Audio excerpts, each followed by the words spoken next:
Ma situation avec Anderson Silva, elle change, bien sûr financièrement, mais attention, c'est pas non plus le Graal. Je vous explique, en fait, les combattants, ils sont millionnaires, surtout de ce niveau-là.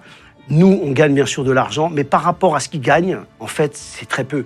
La problématique que j'ai eue en tant qu'entraîneur, c'est que tu vois les combattants s'enrichir, s'acheter des maisons, c'est normal, ils vont dans la cage. Mais la condition de coach, elle est hyper instable. Tu sens qu'à un moment, tu n'évolues pas, quoi. Et du jour au lendemain, tu peux te faire virer, et puis il n'y a pas de contrat. Il faut que tu performes en tant qu'entraîneur, et aussi, il faut que tu performes dans la manière. C'est-à-dire qu'il ne suffit pas de gagner, surtout à l'UFC. Il faut gagner avec la manière, des KO violents.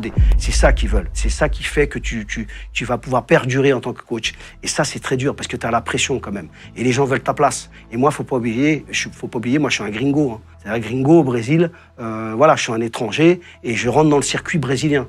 Donc, il a fallu faire ma place. C'était dur, mais j'ai pas lâché. Mais par contre, les Brésiliens ont toujours été corrects avec moi.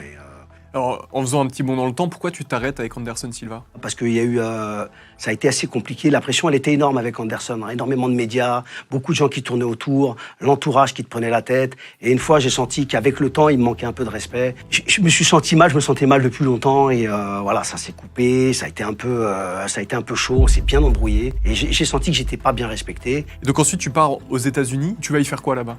Alors, après Anderson, quand je quitte Anderson, financièrement, c'est très compliqué.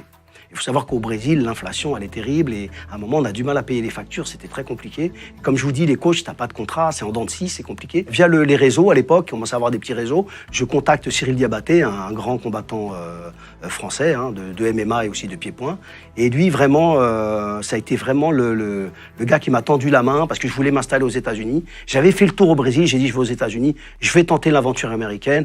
8 ans au Brésil, c'est bon, je vais essayer. Et lui, il me tend la main, il fait en fait le pont avec une grosse équipe qui s'appelle la Team Quest, où le combattant phare, c'est Dan Anderson. Hein. Il fait la proposition, les gars, ils sont hyper intéressés, ils m'appellent, je signe un contrat avec l'équipe. Ça a été très vite. Hein.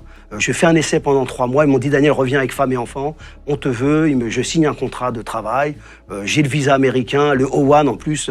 À l'époque, pour moi, cancre à l'école, j'ai le visa O1, c'est Extraordinary Ability. Rien que ça, déjà, le nom en anglais, déjà. Je parlais pas anglais, hein, donc c'était assez compliqué. Bon, après, j'ai fait des cours, mais et je rentre dans une grosse équipe américaine qui est la Team Quest. Mais bon, c'était dans le désert quand même. Hein. Je sors de Rio de Janeiro, où ça bouge énormément. Je me retrouve à Temecula et j'étais un peu dans le désert. C'est vrai que c'était un peu déprimant, mais l'aventure était intéressante. Après la Team Quest, du coup, la situation devient de plus en plus compliquée? Oui, voilà. Bon, j'ai eu un contrat de travail. Au bout de 4 ans, on se sépare. On a gagné des grosses ceintures au Strikeforce avec Dan. Sauf que bon, voilà, la vie fait qu'on se sépare.